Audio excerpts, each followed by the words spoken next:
Bon, shalom bien-aimés frères et sœurs. Je voudrais parler d'abord sur l'origine ou les origines de certaines maladies pour finalement démontrer l'importance de la prière en ce qui concerne la maladie ou les maladies. Il faudrait toujours bien me suivre parce que il ne faut pas toujours attendre lorsque la situation se dégénère pour rechercher la face du Seigneur. Quelquefois là, nous pouvons procéder par la prévention, par prévenir que de guérir. Mais il est aussi vrai que le Seigneur peut également guérir lorsqu'on est face à la maladie. Mais selon la Bible, la maladie a plusieurs origines. Ok, donc il y a des maladies qui sont liées à des causes spirituelles. Il y en a d'autres qui sont liées à des causes physiques. Et il y en a d'autres qui sont liées à des causes morales. Alors, il est important de comprendre que lorsque nous parlons de la maladie, il y en a certaines qui sont la conséquence du péché. Souvenez-vous que lorsque Adam a péché, c'est alors que la maladie est entrée dans l'humanité. Avant le péché, il n'y avait pas de maladie. Dans la vie de tous les jours, il faudrait retenir qu'il y a certaines maladies que l'on peut avoir par désobéissance à la parole de Dieu. Vous pouvez lire cela dans Deutéronome chapitre 28, le verset 22, ou dans Nombre chapitre 12, verset 10. En ce qui concerne la lèpre de Myriam, Myriam ayant désobéi à Dieu en voulant s'opposer à Moïse, Dieu va donc frapper Myriam et Aaron de la lèpre. Ok? Donc, quelqu'un peut attraper la maladie parce qu'il n'obéit pas à la voix de Dieu. Je vais prendre quelques exemples. Donc, la Bible interdit l'ivrognerie. Ok? Les gens qui deviennent ivres en prenant de l'alcool. Alors, quelqu'un peut désobéir à la voix de Dieu en devenant un alcoolique. Ainsi, quand il devient un alcoolique, il risque d'attraper la cirrhose de foie. Voyez-vous, c'est la désobéissance à la parole de Dieu qui entraîne certaines maladies. Je prends un autre exemple, donc la chasteté et la virginité. Donc, il y a des gens n'étant pas chastes, il y en a des gens à cause de l'immoralité. On s'excuse parce que des fois, nous recevons des appels. Donc, il y en a d'autres pour cause d'immoralité, de la débauche, peuvent aller attraper la maladie. Donc, on peut attraper la maladie, toutes les maladies sexuellement transmissibles. Donc, vous pouvez l'attraper parce que vous avez désobéi à la voix de Dieu. Hein, ceci peut également occasionner certaines formes de maladies.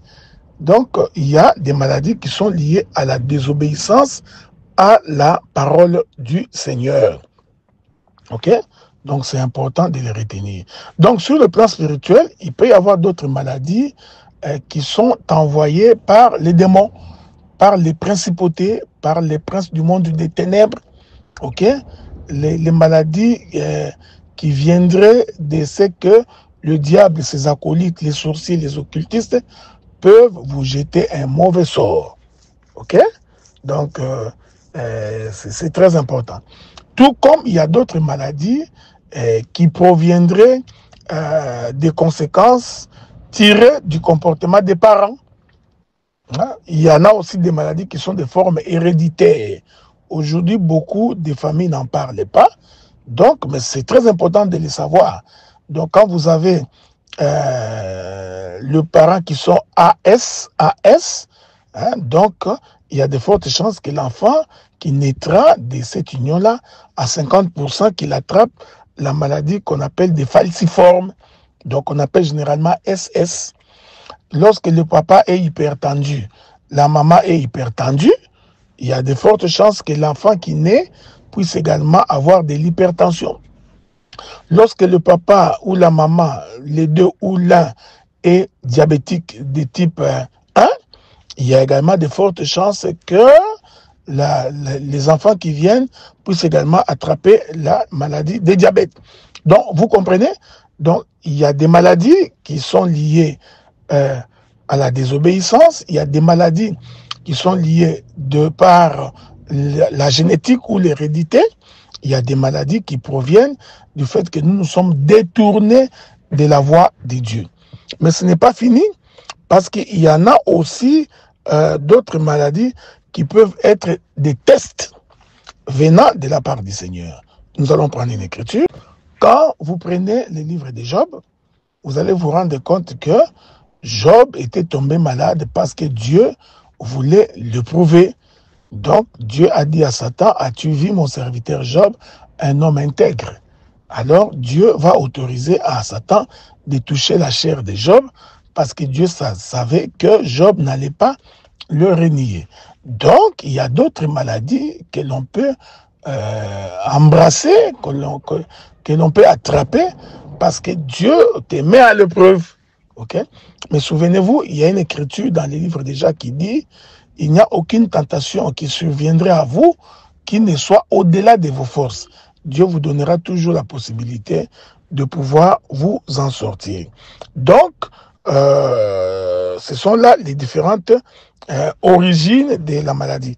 Mais ce n'est pas fini parce qu'il y en a aussi d'autres maladies qui sont d'origine naturelle. Hein? Donc, d'origine naturelle. C'est-à-dire, vous vous retrouvez dans un mauvais endroit où il y a des bactéries, il y a des virus, vous pouvez attraper la maladie. C'est notamment le cas de la grippe. Se retrouver au mauvais endroit, sans protection ou sans quoi que ce soit, l'on peut également attraper la maladie. Donc, c'est important de retenir ces éléments-là. Ça vous permet de pouvoir savoir en quoi vous en tenir. Par rapport aux maladies héréditaires liées au fait de parents, c'est toujours important aujourd'hui que nous sommes dans le pays développé. Avant de contracter un mariage, c'est toujours important d'aller faire des examens sanguins pour vérifier votre compatibilité, pour vérifier si vous ne pouvez pas, à la longue, à cause de vos dispositions chromosomiques et génétiques, s'il n'arriverait pas que vous puissiez avoir des enfants qui auront des problèmes de santé. Voyez-vous, c'est très important. Et en même temps, ça vous permettrait également d'éviter certaines formes de contamination. Ceci est très, très important. Maintenant, c'est ici que je viens faire intervenir la notion de la prière ou l'importance de la prière. Parce que la prière est une prévention. Ok? Donc, nous avons des maladies qui sont guéries de façon miraculeuse. Hein? Donc, vous pouvez lire ça dans le livre de Matthieu, chapitre 8, du 1er verset au 17e verset. Marc, chapitre 5, du 25e au 34e verset. Vous pouvez également prendre Actes des Apôtres, du chapitre 3, du 1er au 10e verset, où vous allez remarquer que les apôtres ont guéri un homme qui était paralytique de façon miraculeuse. Au nom de Jésus, nous n'avons ni or ni argent à t'offrir. Au nom de Jésus, nous te demandons de t'élever, de prendre ton lit et de marcher. Sans compter les différents miracles que Jésus a opérés. Donc, par la prière, il est possible que l'homme soit guéri. Vous voyez, frère? Donc, c'est ça l'importance de la prière. La prière peut apporter la guérison. Il faut d'abord avoir avoir la foi en ce que Dieu est capable de guérir. Parce que toutes les personnes que le Seigneur a guéries, il leur avait toujours dit, ta foi t'a sauvé. Il faut que celui qui s'approche de Dieu croit que Dieu existe et qu'il est le rémunérateur de ce qu'il invoque. Celui qui vient auprès de Dieu doit croire fermement que le Seigneur est capable de le guérir. Mais écoutez, il faut faire attention parce que Dieu n'est pas un guérisseur. C'est un Dieu des principes. Ok? Donc, il y a des maladies. Par le fait que c'est lié au péché, il faudrait commencer par confesser son péché, reconnaître son péché, prendre la décision de ne plus recommencer les péchés. À ce moment-là, il y a des possibilités que Dieu te guérisse par rapport à cette maladie-là. Il y a des maladies qui sont d'origine spirituelle. Ça, c'est très important.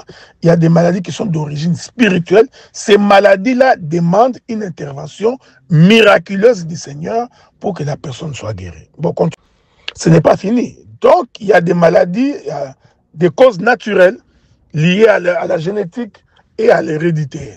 Alors, quand on est face à des maladies héréditaires liées à la génétique, dans ces cas-là, ça demande aussi une guérison miraculeuse de la part du Seigneur.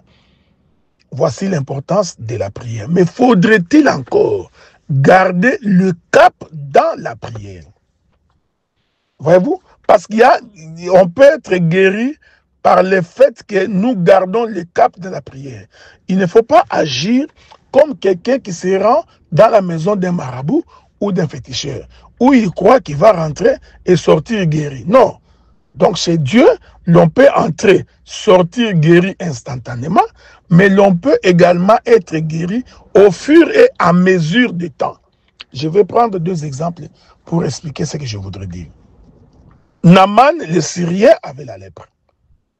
Il va voir le prophète Élisée qui ordonne à Naaman d'aller se baigner dans le Jourdain. Mais remarquez que lorsque Naaman rentre dans le Jourdain, il a fallu que Naaman rentre 7 fois. Retenez que c'est de la persévérance. Il rentre dans l'eau, il sort, il n'est toujours pas guéri. Mais il continue, il rentre la seconde fois. Il sort, il continue, il rentre.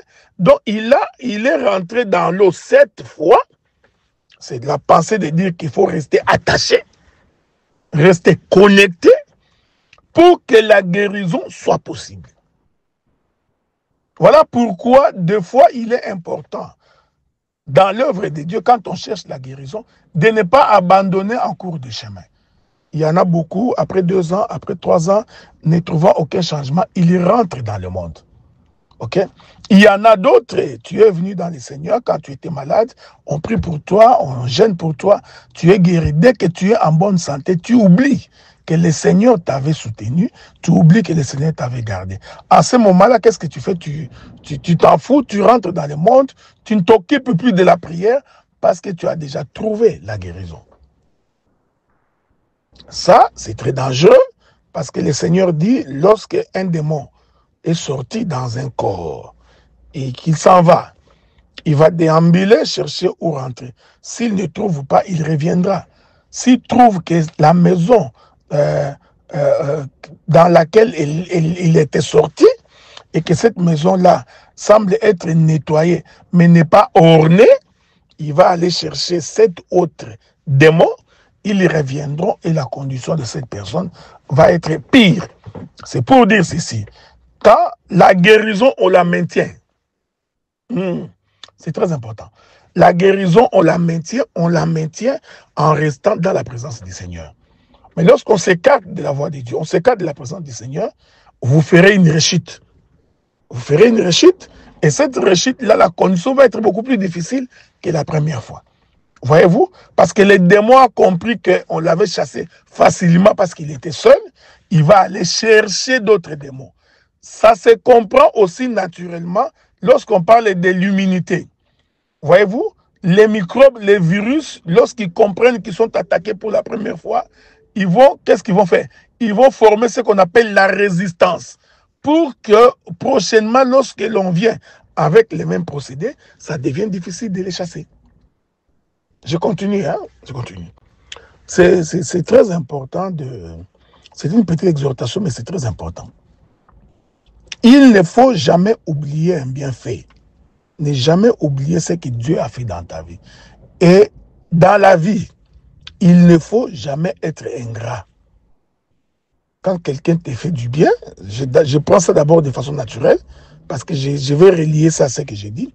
Quand quelqu'un te fait du bien, il ne faut jamais oublier ces biens-là, parce que vous traversez des moments difficiles à un moment donné. Ou tout simplement parce que vous êtes en crise à un certain moment, vous allez oublier tous les bons moments que vous avez passés ensemble. Vous allez oublier tous ces biens que tu as fait. C'est comme ça que Dieu avait l'habitude de rappeler à Israël. Souviens-toi que quand tu étais esclave en Égypte, je suis venu à ton secours, j'étais porté sur les ailes de l'aigle pour te ramener vers moi. Le Seigneur dit, le cheval n'oublie pas son maître, mais regarde, Israël m'a oublié. Ok? Donc, il rappelle toujours à son peuple de ne pas oublier, souviens-toi le jour où Amalek est sorti pour te combattre, de quelle manière je me suis levé pour t'accorder la victoire. Alors, je voudrais rappeler à certains d'entre nous, ou sinon à plusieurs d'entre nous, qu'il ne faut jamais oublier le bienfait que l'Éternel t'a fait, même si vous traversez des moments difficiles. Donc, je disais, la maladie peut donc symboliser le péché.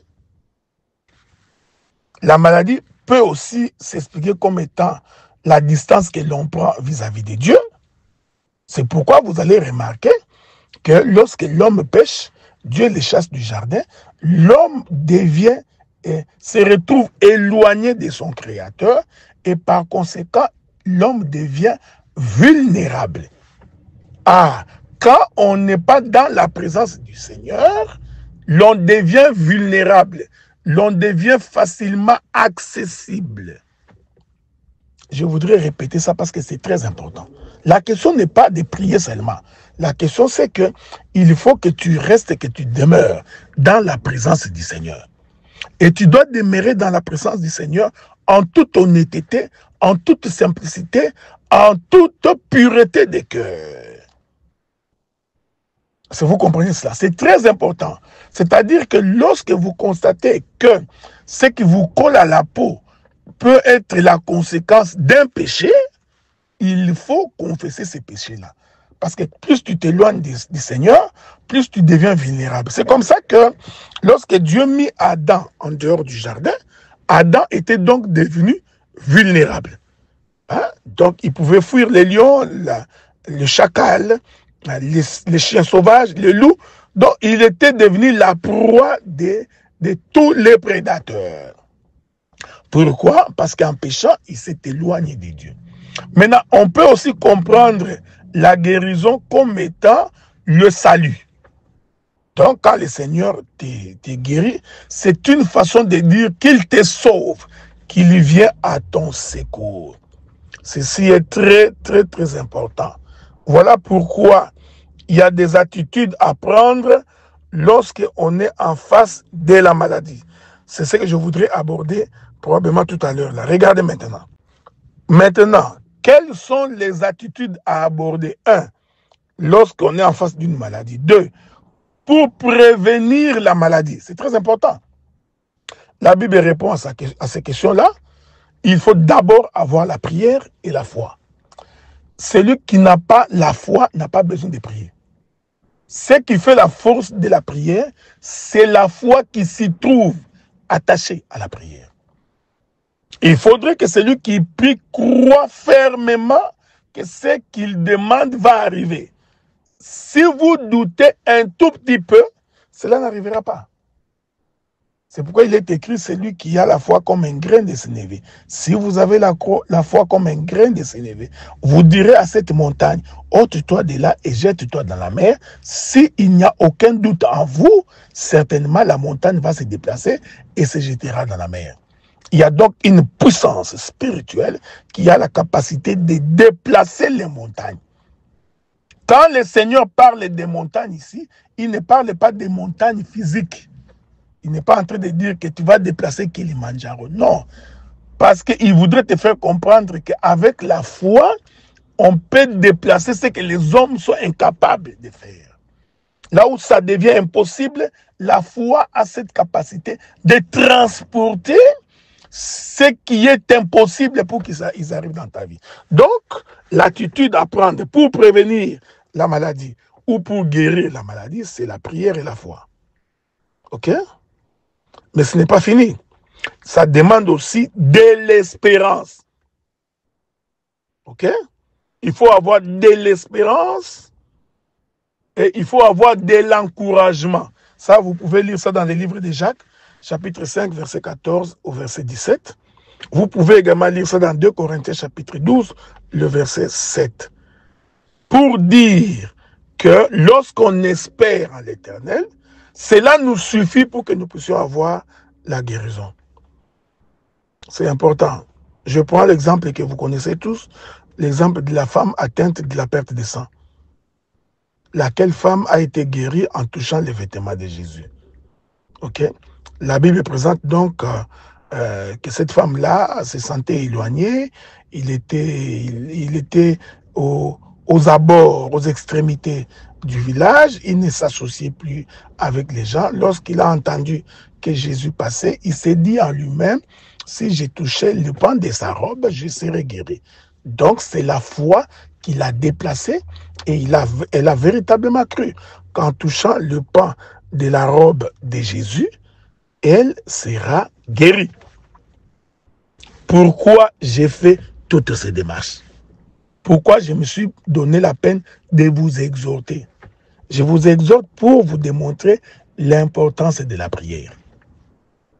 Bien-aimés frères et sœurs, la vie est fragile, la vie est courte, la vie est vanité. La vie d'un homme peut basculer en une seconde. Tu peux te réveiller un matin, ne te sentant pas bien, et du coup, tu consultes un médecin, on te dit que ta vie vient de finir dans les 6 mois qui viennent ou dans les 3 mois qui viennent. Il suffit d'un petit dysfonctionnement dans ton organisme, d'un petit dérèglement, vous allez remarquer que tous vos espoirs, tous vos projets, tous vos desseins vont s'évanouir au-devant de ta face à cause d'une petite maladie qui va t'attraper. Regarde. Je disais donc, regardez et observez. Un homme, un jour, il s'est amassé beaucoup d'argent, il l'a mis dans son magasin, alors il s'est dit en lui-même que son cœur se réjouisse, qu'il se repose en paix, parce qu'il a tellement emmagasiné pour sa retraite, et il demande à son corps de ne pas s'en faire, parce qu'il a tout pour finir sa vie. La Bible dit, cette nuit-là, le Seigneur lui dit, insensé, un homme qui n'est pas intelligent, ce soir, je vais te retirer le souffle de vie que tu as. Il a suffi d'un petit mot pour que cet homme-là perd tout ce qu'il avait amassé pendant des années. C'est bien de faire des économies, c'est bien de faire des projets, mais il faut toujours te poser la question, si le Seigneur en décide autrement, quel sera le sort ou quel sera ton sort? Nous avons vu des gens acheter des maisons, avoir des enfants, mais qui sont morts sans avoir le temps de jouir de leur maison, sans voir ces enfants grandir. Aujourd'hui, les enfants ont grandi, mais la personne est morte, elle ne sait même pas. C'est ce que la Bible dit. Ceux qui sont morts n'ont pas souvenir de ce qui se passe après. Oh, bien-aimé frère, le jour où tu mourras, ma bien-aimée soeur, tu n'auras aucun souvenir de ce que tu as laissé. Tu ne pourras même pas en revenir pour chercher. Prenons même l'exemple que tu tombes malade, incapable de te déplacer, de te mouvoir. Tu verras que même pour aller ouvrir le coffre-fort là où tu as mis l'argent, ça devient impossible. Le travail pour lequel tu te réveillais chaque matin à 5 heures pour revenir à 17 heures, le travail pour lequel tu disais à Dieu, Dieu attends un peu, je suis occupé, j'ai du travail, j'ai des factures à payer, j'ai l'hypothèque à payer, il y a le financement de ma voiture à payer. Le jour où tu perds la santé, eh bien tu vas te rendre compte que tout ça n'était que vanité et poursuite devant. Voici la nécessité de la prière. La prière te fait garder en éveil. La prière te donne l'opportunité de t'accrocher à quelque chose. La prière crée en toi l'espérance, mais la prière, elle change les circonstances. La prière, elle change les circonstances. Les histoires de la vie des hommes ont changé par la prière. Les histoires de la vie des hommes sont devenues meilleures par la prière. Par la prière, nous avons la prévention contre les attaques du monde des ténèbres. Par la prière, nous avons de la prévention contre les attaques du monde sorcellerie, contre les oppressions du monde des ténèbres. Que dire de tous ces frères, de toutes ces sœurs, qui trouvent que prier est une perte de temps? Remarquez, en ce qui concerne la fête, les gens y vont. Ils peuvent rester toute la nuit, 5 heures, 6 heures sans se fatiguer. Mais remarquez que quand il est question de la prière, le corps donne l'impression que c'est trop, il n'en peut plus. Vous pensez que c'est gratuit? Non, ce n'est pas gratuit, c'est spirituel. C'est le diable qui fait ça, parce que le diable sait que par la prière, il est affaibli. Alors, il fera en sorte que, vous ne puissiez pas être des hommes et des femmes de prière. Souvenez-vous, il y a des gens qui sont entrés dans le coma, qui écoutaient ceux qui sont restés dans le coma. Mais il a fallu des prières des hommes de Dieu, des prières des femmes de Dieu, des prières des saints, pour que celui qui était dans le coma entende la voix de celui qui l'appelait. Oui, la prière guérit, la prière délivre, la prière aplanit les chemins de tout un chacun. Telle a été ma petite exhortation de ce soir. Je suis en train d'espérer que le Seigneur vous fera énormément du bien. Paix et grâce.